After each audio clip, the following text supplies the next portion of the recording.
Well, hello to you. Welcome, welcome. A wonderful day today, winter 2025. Excited to be here with you today. I was thinking about today and what it was that I wanted to share with you an observation. I'm going to do something where I'm going to bring in some other examples in my discussion. If I seem like I paused a little, it's only because I'm looking at my notes in front of me, but I'll tell you what's in the notes right now so you know where we're going today. So today we're going to talk about Little Red Riding Hood and the whole concept of the fairy tale, the whole concept of what if, the whole idea of environment, and why Little Red Riding Hood is important. Remember, I like to ask these continuous questions. What does this have to do with literature? Why do we keep asking these questions? And how do we see these themes, these ideas, these relationships, and in our case today, environments? And all that it brings in symbolism, metaphor. Why do we see it over and over again? And I'm going to do something that I looked it up online to see if I could make any kind of reference for you, like in a link. I can't because nobody's really done what I'm about to do for you today. I'm very excited. I'm going to talk again about Red Riding Hood as it relates, ready, for a particular subject. I'm going to bring in Igmar, Igmar Bergman, Bergman, very famous European writer, wrote many referential pieces that have to do with a lot of this type of symbolism, metaphor, similar to fairy tale. He had a piece called Virgin Spring, Virgin Spring, Spring. I'm going to bring in for you today some discussion and some comparison as well in Blair Witch Project, which was a film, still a very interesting film, similar in atmosphere, tone, that asks these questions as well about the woods, you see? And then I'm also going to bring in for you today the Village by M. Night Shyamalan. And I'm going to do all of this discussion as I see and feel it relates to Red Riding Hood and my observations. And so here I have a picture for you today. You see where we're going with all this. I love to find a pre-selected picture if I don't have something of my own that's wonderful to share with you and put it up there. This idea of the woods, the idea of mystery, the idea of we just don't know. You know, I want to give you this place and time, fairy tale. Once upon a time in a land long, long ago, you know how it all starts, right? And then somewhere there's some kind of trepidation and terrible things happen and little birds speak, right? And then in the end it says, and they lived happily ever after. Or did they? Think about this all the time. The idea that, we go wandering into the woods, wandering into the unknown. Reminds me of sort of pop culture, and it reminds me of the today, like when people talk about hunting, right? Hunting and gathering. We talk about food, procurement of supplies, right? And people say, oh, well, I'm an avid hunter, right? And they say, oh, I go out hunting, I get all these things, provisions, etc., food. Uh, and we have this idea in our head that we have to go to the body of water to get the fish, or we have to do the hunting and gathering. We find ourselves in a field, perhaps this bucolic, antiquated notion that we're hunting in the field. We're picking the berries, we're finding the nuts, we're following little critters, we're going to capture those, we're going to roast those up. We're hunting, we have the great hunt, we're gone for days. But see, in the contemporary world, we are hunting also. We're hunting for so many things. We go out, we make the money, we find the funds, and then we go hunt in a much more contemporary field, better known as the grocery store. We go to a public market or we go to some kind of a annexation of food, a co-op, but we're always really hunting. What changed for us in the great American spirit, great Western spirit, is that we're really not hunting on an empty stomach, but we're still hunting. I think to myself, the woods, you know, where we find ourselves, the great unknown. We say, oh, do we have a compass? Oh, do we have direction? Which way is the sun rising? Which way is the sun setting? We've been asking these questions for thousands of years, right? Location, location, location, as we say in the woods. I think to myself, these shows like Naked and Afraid, you know, Naked and Afraid? That we just plop these people in the middle of nowhere. We put them in the woods. We put them by water. Yeah. And the first thing they do is they say, what? I have to secure my food, water, my shelter, right? Food, water, shelter, clothing, safety. Then you look at this show, you look at the psychodynamic of the people. Who do they get along with? Who do they have to avoid? Who is the right personality type? Who gets voted off the island? Who gets to stay? Who has value? Who doesn't? You see where I'm going with this? And if you don't see it, it really is a remark in social structuralism, political structuralism, the emotional structuralism, psychodynamic of group dynamics, the relationship between self and nature, self and survival. So we've seen these themes before, you know, we see it in contemporary culture, we see it in television, we see it in film. Let me do this for you today. So Little Red Riding Hood there traipsing around, you know, doing all the right things on this noble quest, sent out into the woods alone, small in stature, doesn't have a lot of power, doesn't have a lot of resource, hunting and gathering to bring things back. And then, of course, we have this wolf who's really very predatory. Really, talk about a life lesson. That here the wolf really belongs more so, perhaps, in the forest than Little Red Riding Hood does, because the wolf is of the forest, knows the forest. I think very often in working with people over the last 30 some odd years of my career, whether it's in the classroom, whether it's urban studies as it relates to running programs for people that are reentry people, that metaphor, we all have the woods, okay? There's a first for everything where we think we know, like I'll speak for myself. I think I know where I'm going. That doesn't mean I know where I'm going.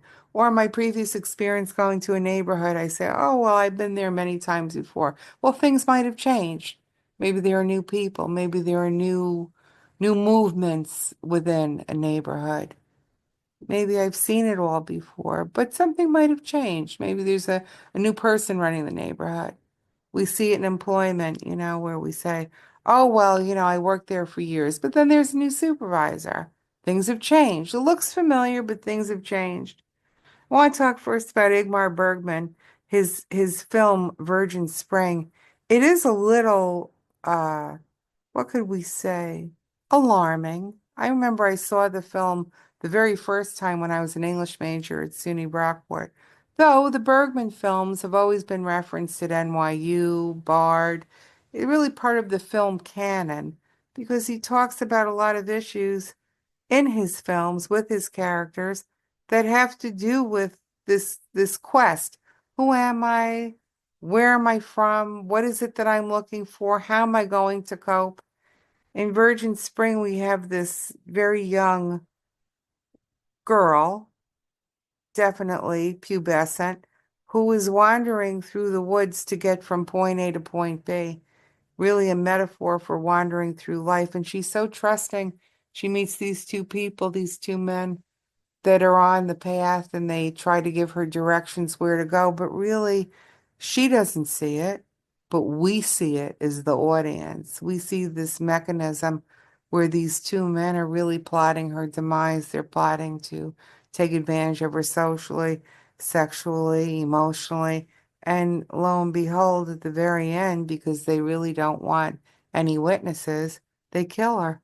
So it's a very brutal film, but we really become very enchanted with her in the very beginning because we've all been her in some way. We've been that person that walks down a hallway that says, "Oh, I'm looking for directions." We trust somebody or persons that we feel look representable. Uh, they look attractive. They appear well. We ask for directions. So much trust goes into that. When you pull over, how do you know that the person is giving you the right directions? If you knew, you wouldn't be asking for directions. How do we know who is self-serving and who isn't? Ingmar Bergman, though I'm not going to talk much more about other films that he did, pieces of the literary canon through film, he did another one called The Immigrants. Very important film because again, it's all shot in a time and place where there is no internet, there's no Google, there's no telephone, there's no directions, there's no what do I do, no WebMD. It just goes to show that in the 1700s, 1800s, 1900s, people so reliant upon their instinct, upon other people. Whereas today, we don't have to be reliant on our instinct as much, or for that matter, on other people. We can go 24/7 and get on the internet, hop onto all kinds of search engines, and find out for ourselves with certitude. We're not really at the mercy. This is how things have changed. Even in these dynamics, we're not at the mercy of somebody else's whims, somebody else's um, objective for us. Look at Blair Witch. Blair Witch was a film. A lot of people didn't understand the film. No big deal. It's okay. I'm going to put it together for you today to really tie in with what I'm thinking about Little Red Riding Hood and the purpose it serves. So Blair Witch was about a bunch of young people, like high school age, college age, that, go into the woods. They're really not sure what they see. They're sure they have experience. They feel that they've lived long enough, that they have been in any kind of woods long enough. And so therefore their limited experience is enough for them. This really is the thing. I mean, while they're in the woods, they encounter all this peculiarity. They encounter all of these signs and symbols in the woods. Very frightening. They encounter the fact that there's really nobody to ask. They feel like they've been through this path before. They're trying to find their way out of the woods. Again, another metaphor, in my opinion, doesn't mean I'm right, doesn't mean I'm wrong, just an observation. So this idea of the woods, that the woods already knows where the woods happens to be. It's just that we think we know because we think we have enough experience. As we see in Blair Witch, we come to find out at the end, again, didn't have enough experience, didn't know enough. Or maybe in some cases in Blair Witch, as in Little Red Riding Hood, and our other friends we find in fairy tale, that the woods tricked us and maybe we tricked ourselves. We had all this confidence. We had all this confidence in landscape and self, in motivation, direction, observation, and then we find out really at the end we didn't.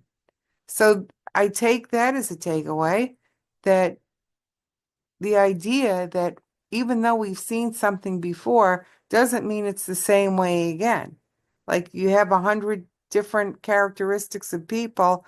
Well, just because you've met 101 doesn't mean that they don't have some new aspect to them.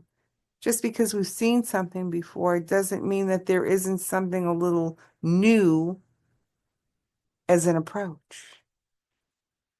I think often about another filmmaker, excellent character development, M. Night Shyamalan. You might recognize his name. He did this one film, I think it's an important film called The Village. So The Village, if you know it, it's a good one. It sets us up in a place and time where we think we're at a particular time frame. And then we find out that there's all this fear and trepidation with this geographic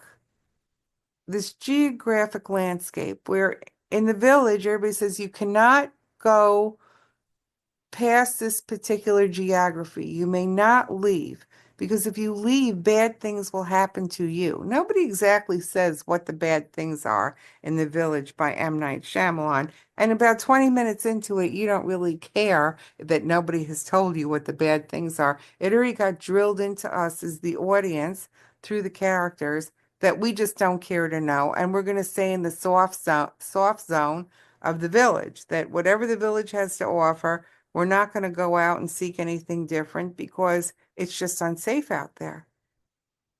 We see these kinds of themes of the great unknown, where we say, I'm just going to go for a drive. People say, well, where are you going? I don't know where I'm going. Or we say philosophically or existential theory, we say, oh, I'm looking for something. Well, what are you looking for? I don't know. If I knew what I was looking for, I wouldn't be looking. I think often you might remember this play, Waiting for Godot. You might remember that one, a good one. Usually we read it in 11th or 12th grade English literature classes. And in Waiting for Godot, we have these two characters. The whole play is all about what they're waiting for. They don't know. They think they know. They're trying to make descriptions. They're trying to figure out if what they waited for already came and gone. All of these philosophical approaches to life, when we say, oh, I'm hungry. Here's an example. We say, I'm hungry. What do you want to eat? I don't know. Well, what don't you want to eat? I don't know. I'll know when I see it. Then we go hunting again, back to the hunting. Go to the Wegmans, Publix, Piggly Wiggly, whatever it is, a public market, a farm market, a collective. And we keep browsing. We say, well, I don't know. So how did we resolve this, right? We resolve it through the salad bar, right? The food bar, the lunch bar. We say, oh, there's a buffet. That's the beauty of the buffet. You don't have to know. You just go over there and you can smell it, you can look at it, you can watch other people eat it, you can see what their experience is, and you can take what you want and then pay. So the idea of the buffet, we don't know. We're going to go out foraging and we're going to see what we can find. Sort of similar to the job process. We get online, we look at different search engines. We say, I don't know. I don't know what this job is. I just know I need a job. I would like a job. And so we start clicking. Anybody ever do that random clicking? You might have done all this clicking when you were looking for colleges. You get online, you start clicking, 2 o'clock in the morning. You can't sleep. All your friends, your colleagues, your cohorts, peers, they say, oh, I'm looking at Ithaca. I'm looking at Oberlin. I'm looking at Harvard. I'm looking at the SUNY. I'm looking at the University of California. I'm looking for all these things. And then you say to yourself, 2 o'clock in the morning, I can't sleep. Why can't I sleep? Because I'm not looking. Everybody else is looking, just like Red Riding Hood. She's out there. She has to go from point A to point B, but there's all of these things that stop her along the way. So hard for her, you know? You think you're on the right course, but then we find out that there's something predatory, there's something larger than us looming out there. We certainly saw this when we talked a lot about Shakespeare, different approaches. We talk about specific characters that he put together for us, specific situations. Hamlet, Romeo and Juliet, Othello, Merchant of Venice, people that are just continuously asking where they stand with themselves, where they stand with community, where they stand with racism, how they pan out in structuralism, their natural supports, who's around them, where can they go if and when. So I think very often, especially in the canon for children in children's literature, when they're reading these stories, children, to a large degree, don't have enough self-referential experience, the average child, to say, oh, this could be me with Little Red Riding Hood. I have to pay careful attention to predators.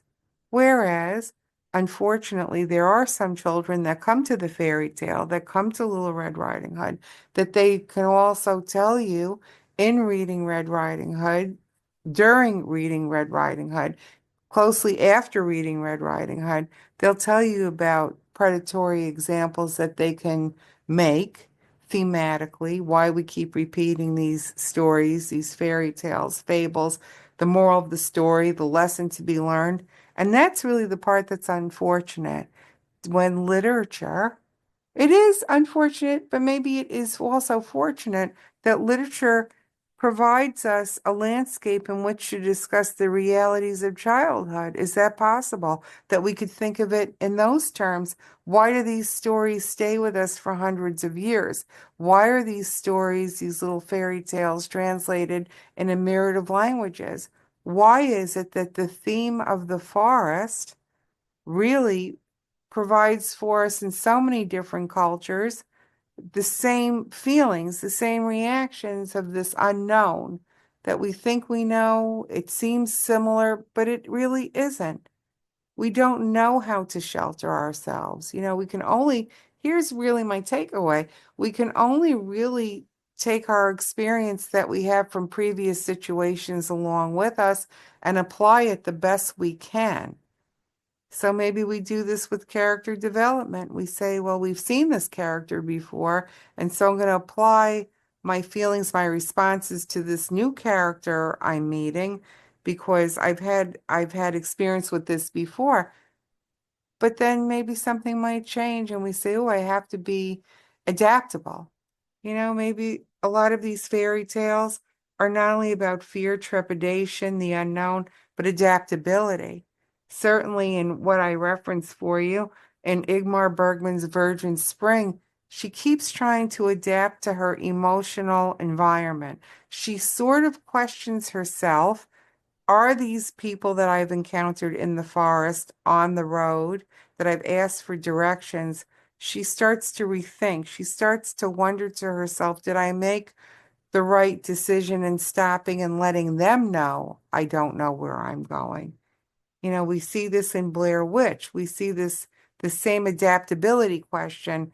They keep saying, but I know we've been here before. I know how to leave the woods. I've left the woods before. Whether it was speaking about actual woods or a metaphor for life, a metaphor for the journey, they even remark, I've been here before. I don't understand why I'm having this difficulty. And again, in the village, the idea of you might have been here before, but it's so bad. But we're not going to tell you what it is. As I'm sharing my thoughts with you, wrapping this all up, I think again about the psychoanalytic approach to Alfred Hitchcock. We never really saw with him the it. I might have referenced this once before to you already, but I'm just going to tie it in here again as I'm thinking out loud. That's the part that's so scary. We don't know the it. This is why the it in Alfred Hitchcock's films, we keep watching them over and over again. They're timeless classics because they hold our interest. Because the it can also change as time goes. Like when we talk about fear and anxiety, people say, oh, I feel so fearful. I feel so anxious all the time. Well, it might not be the same fear over and over again, or it might not be the same exact, precise anxiety over and over again. We just know we have a general sense of ill feeling or malaise. I'll do the opposite for you. Whereas there are sometimes some situations that no matter what we're feeling, we feel at peace in a place. Like some people love to be at the beach. I'm one of those people. I love nature. I find it so restorative. But it also holds very good lessons for us. So I find a lot of personal restoration. I find a lot of symbolism for myself in waves, ocean, that kind of landscape. Do I want to live it 24/7? No, because I'm a snow person. So you really can't have both. But when the season comes and I find myself at the beach, I find myself mesmerized by water, symbolism of water, new approaches, new cleansing, a freshness, a sort of newness, unearthness. I love it. I feel generally well when I'm around water. Just like I feel generally well when I'm around snow. I know snow isn't for everybody, but I feel this very at peace. I feel harmony in snow. I feel a freshness. I love that new snow smell. You know what I was talking about if you've ever really smelled it and you like snow. I love that crisp feeling underneath my feet. I feel like anything is possible with a new blanket of snow. Sometimes I love to watch snow as it falls in the middle of the night. And I say to myself, it's never been touched. It's never been tarnished. It's so fresh. I'm going to wake up and it looks like somebody dumped the sugar bowl out on the kitchen table when you wake up and you see the light hit all the particulates in the snow. I always feel like renewed when I see that. But again, symbolism, different techniques that we have that we bring with us from experience, different feelings that we have that we might have reserved for different kinds of environment. That's what I wanted to bring to you today, this idea and awareness that we come to things, whether it's in literature, gaming, music, we come to life with some kind of set of experience. And then we sometimes either have to rely on experience, our own experience, to receive new information, or sometimes we have to abandon our experience and start all over again. I think to myself, could anything have changed for Little Red Riding Hood today? How would this fairy tale have been told today? She was texting, she was GPSing, she was calling, she FaceTimed somebody. How much different could it have ended for her if she wasn't so alone, so isolated within self, sent out to the forest to do all these things? You know, we can't make ourselves bigger, but we can arm ourselves larger with all of our different methodologies in getting information today, information technology. Just some thoughts. Anyway, I'll leave you with that. I've been just thinking to myself about all these different fairy tales. Of course, if you would like me to discuss something in particular, a particular uh, subject as it relates to the theories, as it relates to this class, as it relates to pop culture. What would I do with Humpty Dumpty 2025? What do I think it means in 2025? Whatever it is that you wish to discuss, I'm so thrilled to have this dialogue with you, to share ideas with you, certainly share your own ideas. I wish you well always, and I hope you're always blessed. Have a wonderful day.